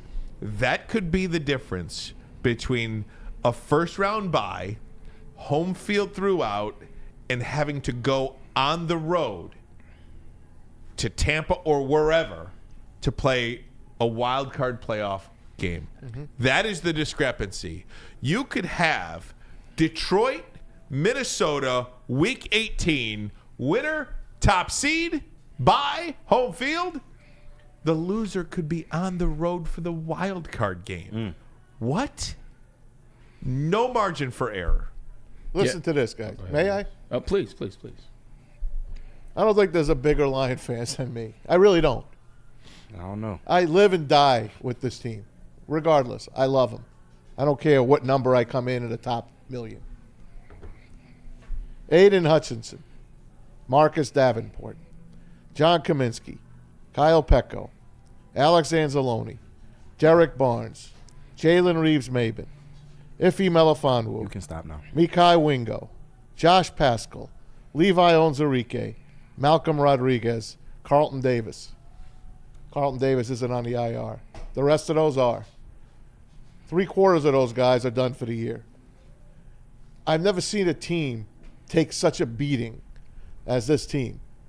And they go out and they sign practice squad players and they put them on the field, and these guys play like they've been here all freaking year and they've been drafted. What I didn't like the last couple of weeks is the offense has not looked great. And the O-line has not been together completely and healthy. There's a lot of injuries on that O-line. Taylor Decker's probably going to miss Thursday night. Again, that's a big hole. Dan Skipper got hurt. He was the replacement. Who the hell are they going to put in there? I have no idea what they're doing, how they're going to keep this thing together. But I feel like Dan Campbell and his whole coaching staff are on a ship, and each one of them has got a finger in a hole, trying to water for it to not come in and sink us. Don't get mad at me when I tell you this. Please. Well, my football eyes tell me we're running out of steam, guys. And I'm sick to my stomach over it. The Packers come in on Thursday. We don't even get 10 days off like you usually get on Thanksgiving Day. We got to come back and play the Packers. And you saw what they did on their Thanksgiving night. And they're healthy. And then you got to play the Bears in Chicago. And Buffalo is coming. All of a sudden, my 16-1 record, it ain't going to happen. It's not going to happen. And you got Philadelphia closing in like Edwin Moses in the home stretch of the Olympics. It's funny you mentioned his name. I actually did a mental health deal with him back in October. He's an interesting character. Let me tell you something, guys. I'm as nervous as hell right now. And I think it sucks that this had to happen this year. I think you have every right to be nervous. And I don't think there's anything wrong with that. Look, for all the Lions fans, all the faithful, all the guys that have been there before Dan Campbell, look, it's okay for us to say the Lions, if this thing keeps up, they're in trouble. You look at the steam that the Eagles are playing with right now. Jason made a great point, Jason Avant, who just joined the show. The Lions somehow don't win the number one seed, and they have to travel. You just don't want to put yourself in the situation. Play at Lincoln Financial. I played there a couple times. It's one of the worst places. They have the home crowd and the home field advantage. I mean, the Lions have done so many major things. We just talked about it. Like Dan Campbell has these guys humping at a great level. You got the defense playing outside themselves. Just plug up. Next man in, next man in. To Maz's point, at some point, there's no more next man up. And the next man up is a liability. You know, Kendall Vildor is a liability. You're getting to a point where you're having the guy that plays behind Kendall Vildor come in. So I understand 100% what Maz is saying. It's a conversation to be had amongst being 11-1. Maz, you mentioned Hutchinson, Davenport, Kaminsky, Pecco, Anzalone, Barnes, Jalen Reeves-Maben, Melifonwu, Wingo, Pascal, Onwuzurike, and Rodriguez. What do all those guys have in common? All on the starters. Dan Campbell, the drafter. They're all on defense. Yeah. So now it's up to you, Khalif Jared Raymond. Goff. Now it's up to you, Jared Goff, in the offense. And Ben Johnson. Here's Dan Campbell talking about Taylor Decker, because this is an important piece of the offensive line. This is the one starter on the offensive line that you feel like you've got to get back here. Here's Dan Campbell. Didn't ask about yesterday was Taylor Decker. How's he progressing ahead of this game? Better and better. You know, I still think he's day to day. I think it'll come down to the wire with him, whether he can go or not this week. He's certainly better. If the game's on Sunday, Decker probably plays. It's on Thursday, so maybe not. But again, all of those starters. Do you sit him as a head coach? If he's up, do you sit him this Thursday in favor of sitting out another week and getting better for the long run versus the number one seed? It's a great question. I just don't sit healthy players. If you tell me you're healthy to play and a doctor tells me you're healthy to play, I'm paying you to play. Okay. You know what I mean? Those two entities. Now, we're going to talk about the McCaffrey situation I can't wait to talk about in a that. little bit. But if you're a player and you tell me you're good and the doctor says you're good, I don't know how you sit out, unless there's some real benefit to strengthening up for the next, week or so.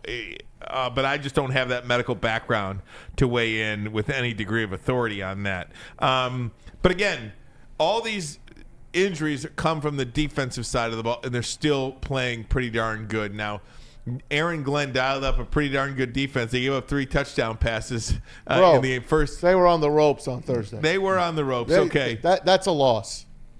That's a loss. I text Maz. I said, this game That's is a close, loss. man. It's not that close. Listen, you got to score more points, too. I get it. You cannot. Thank God they ran into Matt Eberflus. That's all I got to say. Yes, but listen, you cannot go to the red zone 4 times and come away with 1 touchdown.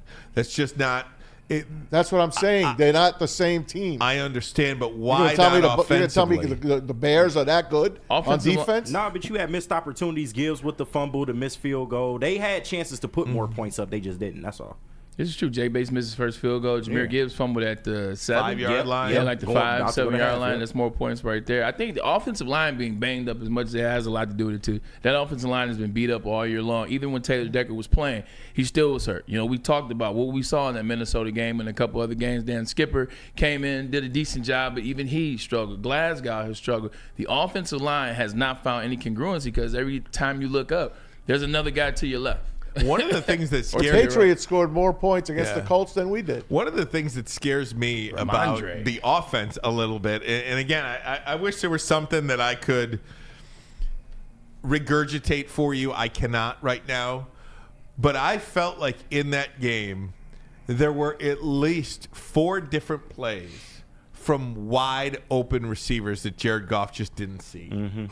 In his progression. I don't know if anybody else was watching. When you're at the game, you don't see as much.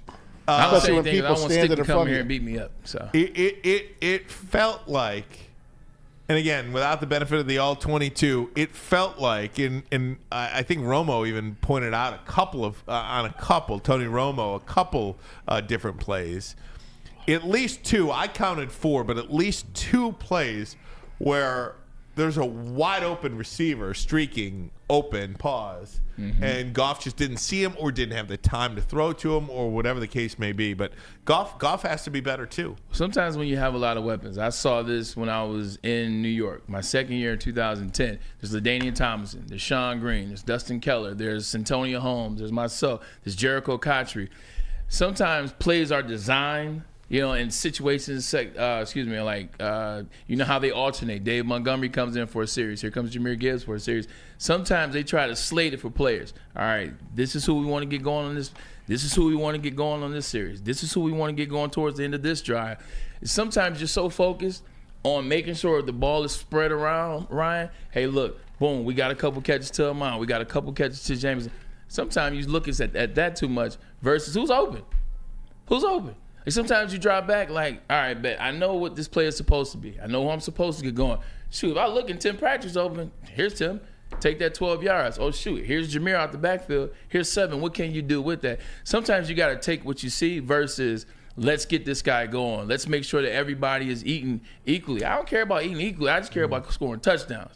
And I think that happens sometimes when you have a lot of weapons and when the offensive coordinator puts the emphasis on make sure we get guys going so everybody's locked into the game. Sometimes you just got to take what's there, and I think that's what quarterbacks in this situation that have so much talent, sometimes they're focused on that versus, all right, this is what's there, let's take it. Listen, I'm going to talk to the chat for a second. You could read all the stuff that they say about me. I'm a worrywart, fair weather friend. I don't know football. I'm a Jet fan. What are you worried about? A win's a win. What game do you watch? Take your rose-colored glasses off, guys. and watch the last 2 weeks of Lions football and tell me that's the team that you saw a month ago. And you'd be lying to yourself if you said it is. They are sinking. Yes, they're 11-1. They're sinking. They're sinking. Now I'll say a prayer, and I'll try my best to will it to the football gods that they'll pick themselves up again and they'll get some guys back, and God willing, they'll get a bye because that'll give them the extra week. So 6 weeks from today, from this weekend, 6 weeks, that's the playoff, the round 2 of the playoff, 6 weeks from Sunday. I'll pray that they get a little more healthy and they get some of these guys back and they get their mojo back. They don't have the mojo right now. You know, you see it 11-1, but they don't have that Lions mojo where I'm sitting there laughing, saying, oh, wow, here's another 50-point game. Here's 60 points. We can do whatever we want. If you watch the offense the last 2 weeks and you're lying to yourself if you think that's the same team, and it ain't their fault. It's not. And Dan Campbell's like, no one's going to feel sorry for you. That's why he never brings up an injury. But can you look at the guy? The guy's in agony because that's not the team that they put on the field. They are in a bad luck run now. You don't like him this week against the Pack. No, I don't. But it really don't matter because it's regular season right now. But I don't like him against the Pack.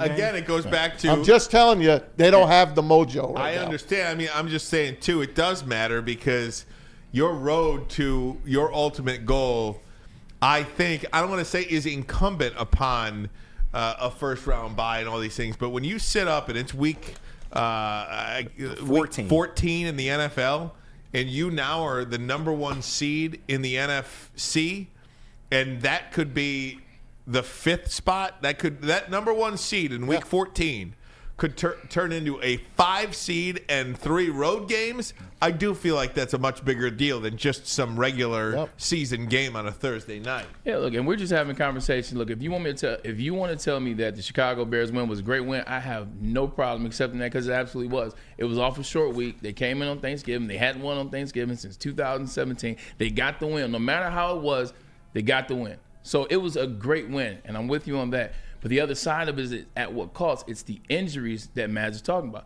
We're just simply having a conversation. When the Lions do well, we point it out. Like when they were scoring 55, we were talking about this is the greatest thing since the greatest show on turf. But right now they're in a situation, a lot of injuries, some stalling, some missed throws. You're just asking yourself a question, and once again, you're playing another meaningful game against another member of the division and the Green Bay Packers. It's just a conversation. Calm down. No doubt. All right, guys, we're going to take a break. When we come back, we'll go around the NFL. Lots to get to, including Christian McCaffrey hurt again. Braylon's fired up about that. We'll get his take on that. But first, a message from us here at Woodward Sports. On game day, wake up with Woodward in Maine, your source for all the insider information on the defending NFC North champions. Media legend Terry Foster, rising star Matt Broder, they've got you covered on Thursday and, of course, Sunday. Woodward in Maine, brought to you by Tangerine Space Machine, Taller, your local long drink, Sabbath Coffee, and Tullamore Do Irish Whiskey. Then stick around for the New Holland Brewing Company Lions pregame show. Sean Belige and Neil Rule, Sundays 10 a.m. to noon. That is at the Second Best Bar in Detroit, but Thursday. It's Thursday live at Second Best Bar in Detroit. Home games live.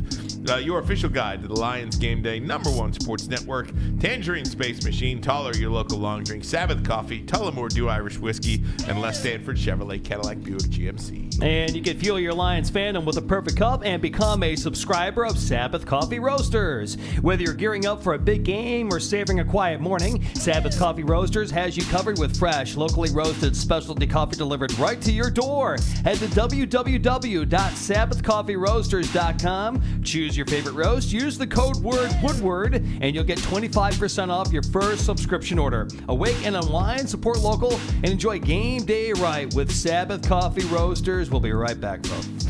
Big injuries, big news. Twice a week, Dr. Jeff Pierce from Michigan Sports and Spine joins Woodward Sports Network for the Injury Insider Report. Big D Energy Tuesdays at noon, and Ermanni and Edwards with Maz Thursdays at 3:30. Get expert analysis and in-depth breakdowns on the latest sports injuries from the man trusted by top athletes in the community, like D-Mac. Whether it's the Lions, Pistons, Tigers, or Red Wings, Dr. Pierce talks us through it all. Don't miss the Injury Insider Report with Dr. Jeff Pierce, your go-to source for understanding the impact of injuries on the games and players we love. Only on Woodward Sports Network. Scan the QR code on the screen or go to MichiganSportsandSpine.com to see if Dr. Jeff Pierce can help you.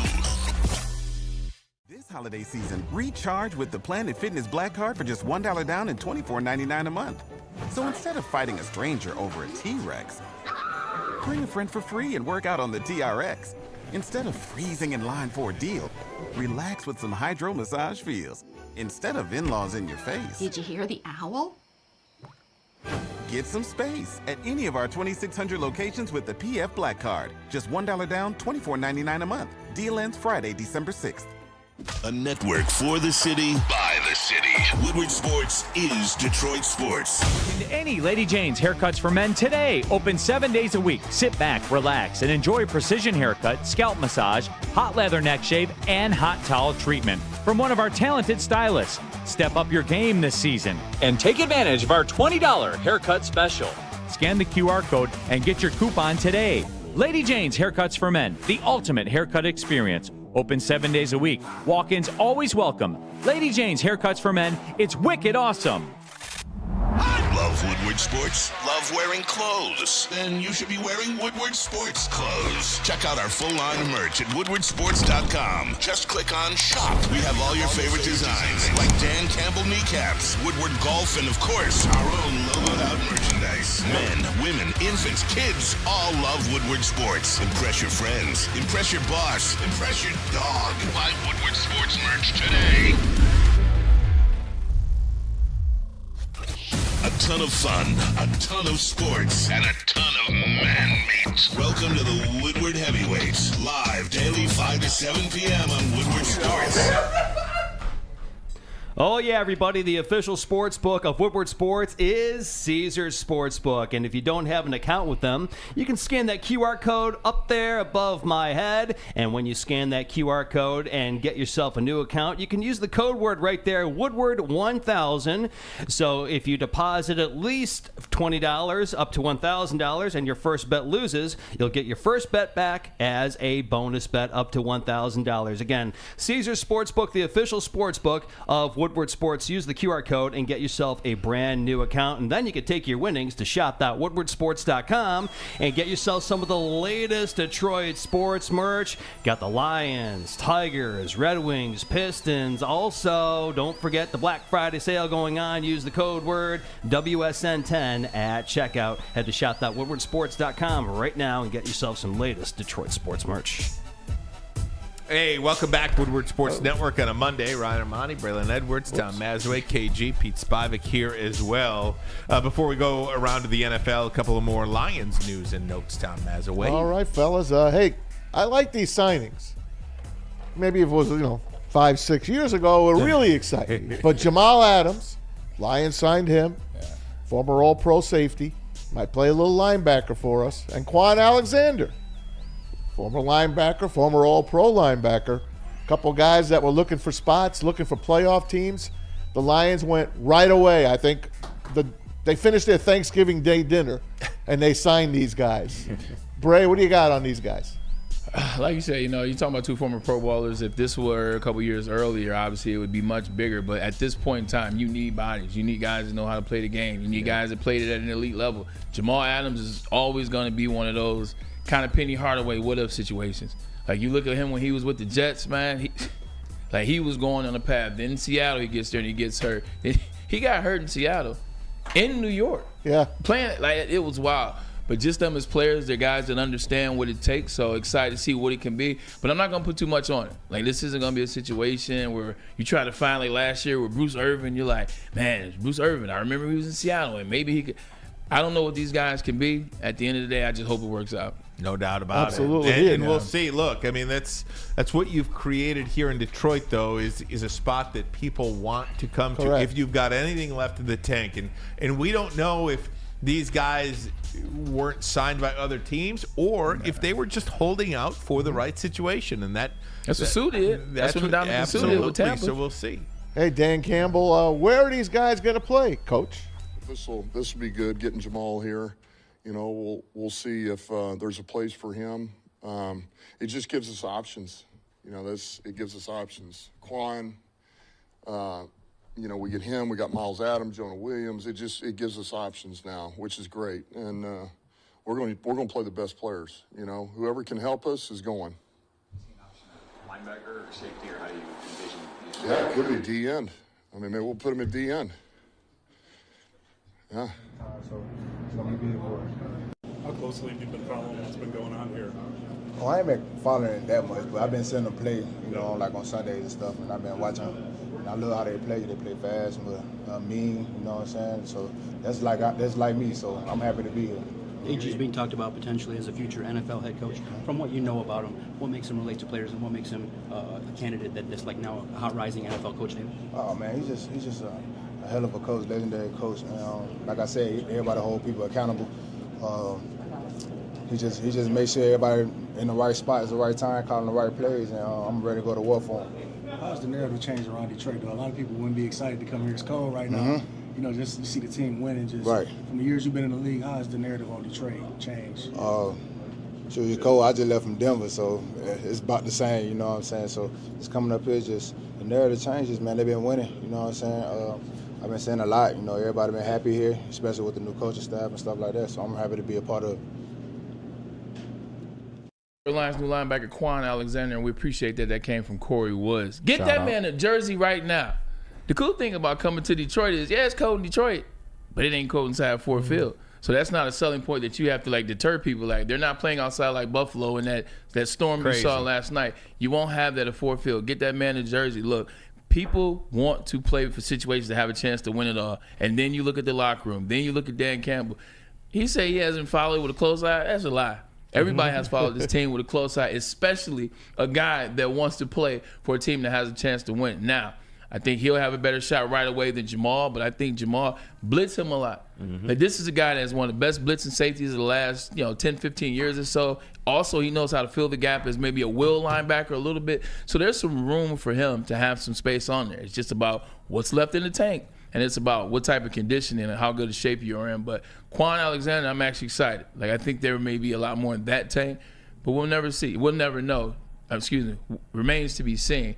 Aaron Glenn. These guys will get in here, and then they'll work for a week or two, and then they'll be up when they're ready to contribute. And that's one of the great things that this Lions organization has created. But remember, who's the tight end I always think of last year? Zach Ertz. Never got a chance. Never got a chance. He's kicking ass this year. I know. But again, he was going to be in the Super Bowl if they had made it. Isn't that something, man? That's what this team does. Tight end careers are interesting. Bruce Irvin. Zach Ertz, you ain't lying about that. Like, Zach Ertz literally was one of the top 4 tight ends when they let him go to Arizona, and then he comes back. They let him go. He comes back. Now he's having success. Look at Mark Andrews. I know. He's Mark starting Andrews, to wake up. Hey, he's starting to figure it out. Starting to wake up. Hey, let's go around the NFL. Week 13 is in the books. We'll start with last night's Snow Bowl game.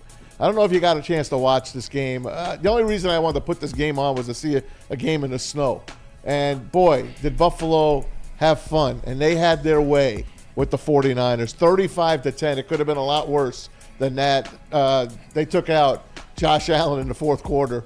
And what happened to Christian McCaffrey? I want to show you this video, and I want you to watch his calf before we explain to you. Watch. Yeah, we'll run the video for you. Watch his calf. If you watch it, you see it. It's I don't know how that's connected to the PCL in the knee, Braylon, but it turns out he blew the PCL out, and he is done for the year. Because the calf and the PCL connect underneath. So if you where your leg bends, that's where the PCL and the calf actually attach. No pun intended on McCaffrey. The reason why I'm upset, man, is what did I ask Doc about before the season started? I said, if them rushing him back with the Achilles, I said they're going to rush him back for the Achilles and something going to happen to the calf. I said, because it was a calf, So you're going to rush in the back. He's going to do something to his Achilles. He's going to hurt it again. Doc said, well, it depends on how long they leave him out. I played in San Francisco. One of the biggest mistakes that I made when I was there is after I tore my meniscus, not getting a second opinion and going to Alabama where everybody goes is Dr. Andrews. I let the 49ers medical staff do it at Stanford. And then, this is when Harbaugh was there.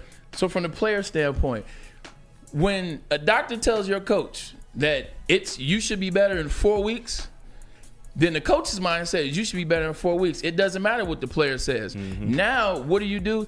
You kind of guilt trip the player into, you're making this money. Hey, we really could use you. And the player, we're still players. Like, we're gladiators. So if you get a little bit of that and you get guys in the locker room like, man, how's it looking? Now I'm going to come back. Now I don't care what I feel because the doctor's already told the coach how I feel. So now you come back knowing that you're not your best. Now you're running timid or you're running different or you're putting different pressure on your leg. You're compensating. That's how guys get injured. Like, this injury is on the doctor and the freaking head coach. I promise you, I've been there. I understand what it is. Christian could have made a decision not to play, and I understand that. But when you're getting guilt tripped from players because the doctor has told the coach this is what it is, what the time span is, and you're at that time span, you're at that 4-week mark. Now it's the 5th week, and now everybody's looking at you like, well, they said you're ready in 4 weeks. Why are you? What's going on? The doctors, the head coach, they got Christian McCaffrey hurt. They were desperate to try to make a push. Yeah. Your season was over. Yeah. Your season was over. You should have had a real conversation with him. Don't forget, their season was they were a game out at first. True, but at the same, but if that's the case, a game out, then save him for even more. And honestly, now they're only 2 games out. And guess what? Now he'll never play for the 49ers again. I think this organization, this was dead from the start. This year for the 49ers, I hate to say I told you so on the 49ers, but this was a team that that I did not like all year long. I think, whether it was the off-season turmoil with contract status situations, going to the championship game that many times in a row and never coming up on the positive side. I never liked San Francisco this year. And Bray, I do like the point that you made. I didn't even think about it from that perspective, but I wanted to kind of put some blame on him because, he went over to Germany and did, the mysterious medicine, the same thing Aaron Rodgers tried to do. Kobe and now did the same thing. How so, Aaron Rodgers 100%. looks. So, but I'm just saying, but when you do like these experimental type treatments and then rush back on top of that, I just don't think that's a smart play. You're right. There is some onus that goes on Christian McCaffrey as well. 1,000%. Like, he chose to try the experimental techniques. He chose to come back. At the end of the day, you can pull a Kawhi Leonard and shut it down when you want to. He chose not to do that, so there is some blame on him. But I think more of the blame is on the doctors that always give you these, sometimes these time spans that aren't necessarily. Everybody's body is different. Everybody heals a little different. What do we say about Hutch? Hutch could be a guy that can heal a lot faster than a lot of other guys. Everyone's body is different. So I think sometimes when doctors put these, it's 4 to 6, it's 3 to 5. Sometimes it takes longer, and it's not fair because players are going to play, or players, you don't have to guilt trip as much. No, of course. Because we understand we're getting paid. We understand we don't want to let the fans down. All that plays into it. We don't want to let the team down, the locker room down. You want to put on for the name on the back as well as the front. Sometimes you got to protect players from players. You paying Brock Purdy $50 million after this year? Doesn't look like it. Doesn't look like it. There are going to be a lot. There are going to be a lot of quarterbacks that are going to get traded, and one of them plays in Atlanta, and it's Kirk Cousins, who's had a horrible last 3 weeks. Atlanta did it again, but give it to the fighting Harbaughs. That defense is unbelievable. Dicker kicks 5 field goals, 4 field goals, and they win again. San Diego, LA, whatever you want to call them. How about those lightning bolts? They got their best defensive player back, Derwin James Jr., and you saw the impact right away. Look at the numbers for the last 3 weeks that Kirk Cousins put on the board. 4 interceptions yesterday. 0. And then, an interception the week before that, an interception the week before that. It doesn't look so crazy drafting Michael Penix anymore, does it? No. This is what the plan was the whole time. I mean, I'm just we don't know anything when it comes down to it. No. What was my prediction? I mean, even if Cousins comes out of this thing and has a good year, okay, maybe he has another. He's done after next year. Well, don't forget, he's playing with the same injury that Aaron Rodgers had. Yeah. You can't come back from it that quick. You can't, because did you see some of the lollipops he threw up yesterday? No. They were off. They were like Davis Warren passes. You can't plant. And when you when you have an injury like that, an Achilles injury in football, obviously KD was loaded when he had his, but he wasn't that old. But like when you have an injury like that in football at 37, at 40, now Aaron Rodgers is 41. You can't. Today. One, you don't. Happy birthday. You don't heal as fast as you do when you're 25, you're 26, you're 27. So now you're not healing as fast, and you have to plant. Every time you drop back as a quarterback, you got to plant. You got to use that leg. So it's tough. Hey, Seahawks, they did it again. They came back. No one picks the Jets. Seahawks except KG. Seahawks, they come back and they beat the Jets. Jets gave it away again, 26-21 after the game. The cornerback, DJ Reed, put this out to the referees. He's going to get a little bit of a fine, but I don't think he cared at that point. But read what he had to say there. NFL officiating, you suck, with an expletive in the middle there. Y'all should be ashamed of y'allselves. Yeah, I like that he got all the words spelled right. You're right. Sometimes, look, the Jets should be ashamed of themselves. Yeah, Leonard Williams with a 99-yard interception. Like, what are we talking about? And he got drafted by the Jets. Yeah. Listen to these numbers for the Jets. They stink. Aaron Rodgers was 75-0 when his team led by 14 points or more until yesterday. Wow. He is now 75-1. Today is his birthday, by the way. The Jets are the first team to be favored in 9 of their first 12 games and be 3-9 or worse. Wow. If you want to know about Aaron Rodgers, 2 plays sum up Aaron Rodgers where he is right now. So any of these teams is watching him say he wants to play somewhere else, I hope you look very carefully at this. Overthrows a wide open Garrett Wilson in the end zone. And then the very next play throws the dumbest interception I've seen next to Will Howard. For a pick six by a guy that weighs 280 that was drafted by the Jets. Watch those 2 plays in sequence. Nobody needs to sign Aaron Rodgers next year. He played for the Giants too. I tried to tell He scored more touchdowns yesterday than the Giants have scored all season at the Meadowlands. Incredible. They haven't scored yet. I don't think they've scored a touchdown at home. Neighbors scored early, maybe, but the fact that we're trying to find a touchdown, right? You gotta think of one. And do we have still time? Yeah. Or do you want me to go? Quick. The Pittsburgh Steelers are unbelievable. Yeah. I give up. I give up picking against them. Mike Tomlin, man. They scored 44 points. They beat the Bengals 44-38. Look at Mike Tomlin. 18 straight wins. That has to be some sort of record. Unless Shula or Landry. He's never had a losing season. Yeah. Never. And look at him after the game in the locker room with the boys.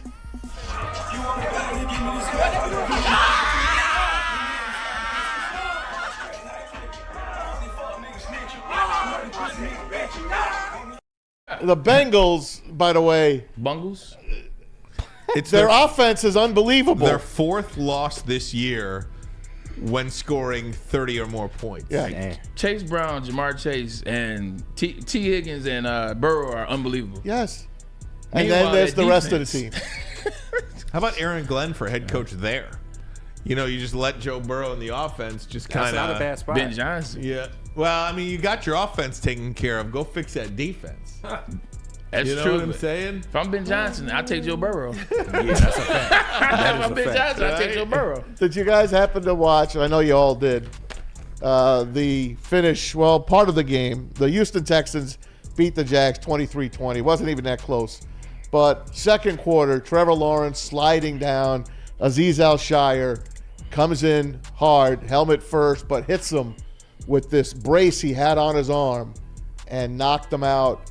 It was ugly. It looked like Tua when he was seizing at midfield last year on Thursday Night Football. Al-Shire was ejected from the game. He's done this in the past, different ways, but he's always involved in some of these big hits. He did apologize today. I'll put up his apology if you could want to read a little of that, fellas. But this guy is going to get suspended. And he deserves to be suspended. Yeah. Look, I took a look at some of this, but how he ended it, trying to kind of blend a little mix of racism in there, like there's no place for that. I'm not allowing this player to bring race into this situation. I watched this play as a former football player. I'm telling you, he's lucky that I was not a wide receiver of Trevor Lawrence. I would not have cared about next week. I would not have cared about a fine. I would have been on him like white on rice. Like, I swear to God, like what he did is a lie. Look at the arm on him. Like coming out and saying, hey, you know what? He's like, look, you can't take, God know my heart. Yeah, God know your heart, all right. Your heart was in exactly what you did. Exactly what you did. You had ample time. Even the fact that you went down after you saw him slide, now you throw your shoulder and then thrust come up. on. Hey, come on, film. The eye in the sky don't lie. This is terrible. There's no place for it. And if you're trying to show a new NFL where it's not like the old NFL, major ramifications are going to come from this. He'll probably miss the rest of the season. Back to wrap it up next. Pause. But first, a message from us here at WSN. It's a post-game show. New Holland Brewing Company post-game show that is immediately following the game. So this Thursday coming up against the Green Bay Packers, no matter what happens, we believe it's going to be a dub. Stick and Answer will be there to tell you live at Hayes Social on the east side. Pull up if you want to. Look, we want you to be a part of the best network in the state, covering the best team in the league. You can pull up, you can come to the show. Also, you can get in on the chat as soon as we get down. Sabbath Brewing Coffee Roasters as well as Soroki are responsible for this watch party. Come on, pull up on us post game. And shout out New Holland, man. They are here to tell you about this great drink, man. Taller, the Dutch long drink from New Holland Brewing Company, and it is shoulders above the rest, man. Hey, New Holland small batch gin, 100% grapefruit and all natural flavors, all blended into this one little can of goodness, man. You gonna love it, man. You get them at Meyer, you get them at Total Wine, wherever drinks are sold. Taller is your local long drink. The bad boys from the NFL are here. Your 2024 Detroit Lions are the hardest hitting, highest flying, trickiest playing, grittiest team in the NFL. A dominant team. Get all your coverage of your favorite team right here in your favorite network. Woodward Sports. Stop searching for a vehicle and start finding one. Les Stanford Chevrolet Cadillac makes it easy. We harness the power of multiple dealerships and own the biggest selection of GM brands in the area to get you the car you need. With the Les Stanford Group, you'll have access to 4 different dealerships, providing you with more makes, more models, and more choices. We're connected to more than 1,000 vehicles, and with so many high-quality CPO vehicles available, you'll find new car quality at pre-owned prices. You can start and end your search at lesstanford.com today. A network for the city, by the city. Woodward Sports is Detroit Sports. Holiday season, recharge with the Planet Fitness Black Card for just $1 down and $24.99 a month. So instead of fighting a stranger over a T-Rex, bring a friend for free and work out on the TRX. Instead of freezing in line for a deal, relax with some hydro massage feels. Instead of in-laws in your face. Did you hear the owl? Get some space at any of our 2,600 locations with the PF Black Card. Just $1 down, $24.99 a month. Deal ends Friday, December 6th. The most talked about Detroit media by other Detroit media, and we love it. It's the Woodward Sports Network. Walk into any Lady Jane's Haircuts for Men today. Open 7 days a week. Sit back, relax, and enjoy precision haircut, scalp massage, hot leather neck shave, and hot towel treatment from one of our talented stylists. Step up your game this season and take advantage of our $20 haircut special. Scan the QR code and get your coupon today. Lady Jane's Haircuts for Men, the ultimate haircut experience. Open 7 days a week. Walk-ins always welcome. Lady Jane's Haircuts for Men, it's wicked awesome. A ton of fun, a ton of sports, and a ton of man meat. Welcome to the Woodward Heavyweights, live daily 5 to 7 p.m. on Woodward Sports. Hey everybody, coming up on Thursday, this Thursday, December 5th, we're going to be at Detroit's very own Second Best Bar for the best Lions pregame show around, and you can enjoy some smooth Tullamore Dew Irish whiskey while catching the Woodward Sports Lions pregame show again this Thursday, December 5th, live from the Second Best Bar. Come get some. All right, and when you give to the Salvation Army, your donation makes it possible to serve our community's most vulnerable. 24 hours a day, 365 days a year. The Salvation Army of Metro Detroit's 2024 Red Kettle. The Christmas campaign fundraising goal is $7 million. Your contributions will help provide love beyond Christmas to individuals in need of food, shelter, and compassion. Scan the QR code on the screen or go to donate.sa. GreatLakes.org to donate. The Salvation Army Red Kettle Campaign. And welcome back, Woodward Sports Network. It is a victory Monday in so many ways. Yeah, we had Jason Avant on, a.k.a. Flagman, in the first hour of the show. It was really fun to talk to him, and we'll put that up on our YouTube page in just a little bit. Great to hear from Jason Avant. Hey, Monday Night Football could be snowy again, right? Is it snowing in Denver? Ooh. I could go for another snow game. Yeah. Browns like the snow. They won their last game in the snow. It's the Browns and the Broncos. Broncos a 6-point favorite tonight. Might be a fun game to America's watch. quarterback. America's quarterback. Yeah. Captain Craig. That's a hard Bo place Nix. to play. Yeah. Bo Nix. Be my first time watching Denver. I know. Yeah, that's a good one. Bo Nix. He's. I don't know if it's because he plays in Denver, but he's a guy that is forgotten a lot about. So much talk about Caleb Williams going to Chicago, so much talk about Jaden Daniels, J.J. McCarthy getting hurt in Minnesota, Drake May in New England. All these Chicago, Washington, Boston, 3 major media markets in this country, and those 3 quarterbacks eating up all the love. Michael Penix got a lot of talk coming out because of the situation with Kirk Cousins. But, this will be my first look at Bo Nix, too, for a full game. Man, speaking of quarterbacks, if you're the Colts, are you in the market for a quarterback? Not yet. What? Not yet. I got Anthony Richardson. I'm going to give him an off season to work. I want to see. He's won his last 2. Yeah. Not great. Yeah. Didn't beat great teams. Okay. But he's got 2 close victories. And they're still in the playoff hunt. Shane Steichen, maybe he could do something for him before. I still believe in the kid. I got to give him more time. Look at Bryce Young. No, can we take our hats off to Bryce Young? Yeah. He's doing a great job, Bryce Young. Absolutely. It's 2 different type of situations for me. Bryce Young didn't have anybody. He had no offensive line. He had no talent. He had no wide receivers. He had no running backs. And he had he had a bad situation. Anthony Richardson has a good offensive or decent enough offensive line. He's got one of the better running backs in the league, in Jonathan Taylor. He's got 2 wide receivers in Downs and Pittman, who just got paid. I just see the same. And to your point, he deserves another year because he tore his ACL. He had to come back off injury. But I see the same quarterback that I saw on those Florida tapes. It looks the same. It looks the same. Not to mention him yelling at everybody after every play. I'm telling you, it's. Well, I hope that he grows and learns. I put to you that way. There you go. Like we said, this quarterback class coming up now isn't really going to knock anyone out of their socks, right? I mean, it's a mid. Daniel Jones. It's a mid quarterback thing coming out. How about Taysom Hill? He's 35 years old. Oh, this poor guy. And Mr. Extension. He got hit in the knee yesterday. And his ACL, it's done. He's done for the year. Can a 35-year-old guy and come back after that? Looking forward to 35 next year. Taysom Hill is? Yeah.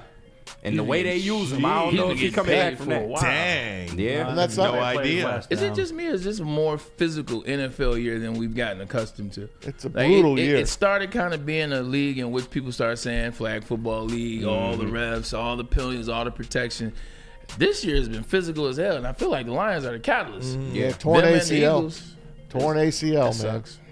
Here's something for you guys to look. Well, the Wings lost again in overtime, 5-4 to the Canucks. They got to make a move on the They coach, brought up Sebastian Cossa, their goaltender from Why would hockey Grand play Rapids. during 1 o'clock on Sunday? I legitimately was with my boy Dave Logan. Yeah. We were right around the corner at shift. They don't have a clue. And they have like 5-6 TVs in shift. You got this game, the Commanders game. You had the Steelers game. I'm with you too. Then you had the Wings. Yeah. I had to look down. I said, "Is that the Wings?" And Yeah. what the hell are you doing on a Sunday? I was at a bar and I asked the turn it off. I asked the manager, please take the Wings off and give me an NFL game. 100%. I mean, they had them on the main TVs. I'm like, what? Turn this Right. I know it ain't the Lions aren't playing, but get this off. Yeah, I don't want to see I that. was confused about that. Anyway. Confused. That's it. I got a couple more. Bless you, Pete. Bless you. Washington. Jaden Daniels played great yesterday. Washington thumped Tennessee 42-19. Hats off to Tampa Bay. They keep winning. Look at Baker Mayfield. Got knocked out of the game. Comes back in. They win in overtime 26-23 over the Panthers. Who had Tampa winning that division? Yeah. And it looks like they will win that division. You know, I mean, they've dealt with injuries all season long as well, but here they sit, tied at 6-6. The NFC South and the NFC West are as brutal a division as you will find in football. Yeah. 7-5 Seattle leads the NFC West, and then you've got Arizona and the Rams both at 6-6 a game out. This is a two-race division. Atlanta and Tampa Bay both at 6-6. You could potentially have, an 8-9 team win divisions here, a couple of them. And the Vikings were down 13 in the fourth. And came back and won that game and beat Arizona 23-22. Jonathan Gannon had a chance to put this game away. He opted for a field goal to put him up 6 instead of going for a touchdown that would have won him the game. Back comes the Vikings. It was like 4th and 8, and Darnold hit JJ, and then they drove it down the field. They know how to win, guys. They just keep winning. And that's the other coach. When I said tier 2, it's Kevin O'Connell. Yeah. No doubt. Good stuff, fellas. Absolutely. All right, gentlemen, good stuff. Again, I invite everybody to check us out. Our previous interview with Jason Avant, Flagman, as he'll be known by, had a 10-year career in the NFL. One of the great receivers in Michigan history, but 100%. Will be known as Flagman. You're right. Moving forward. Anybody else? Just a quick off-the-cuff thing. The Tigers. Will they do anything in this offseason? No. I'm like waiting for news regarding the Tigers, and you just don't hear anything. The Mets signed Frankie Montes. That's about it. That's pretty good. Here's your answer. Go ahead and just turn that backwards. You'll get Jake Berger and like it. Hey, yesterday was Javi Baez's birthday, by the way. Happy birthday. Great. Fix your hip. All right, guys. That'll be it. This great show. We're ending on Javi Baez. Ray, get us out of here, my friend. Look, man, it's great to be a Wolverine. If you're a Wolverine fan, enjoy this win because it was a big one. If you're Lions fans, enjoy it. But we got more this week because it is a short one. The Lions play the Packers on Thursday. So we'll keep you updated on all things that come out of Allen Park. And also we'll mention some Pistons because last time I checked, the Pistons are 3-0 in their play in mid-season tournament spots. So shout out to the Pistons, man. Maybe the Pistons will win. Pete, you said it. You said, take the bet. Hey, so you want to take a flyer, make a bet on the Pistons to win their side. One more win, and the Pistons will win their side. 9-1, baby. And you can do it right there at Caesar Sportsbook. Look, appreciate you guys for always tuning in. We'll have more. This is Ermanni Edwards and Mash. Shout out to my man KG, P. Spivak. Got you. We'll see you guys mañana.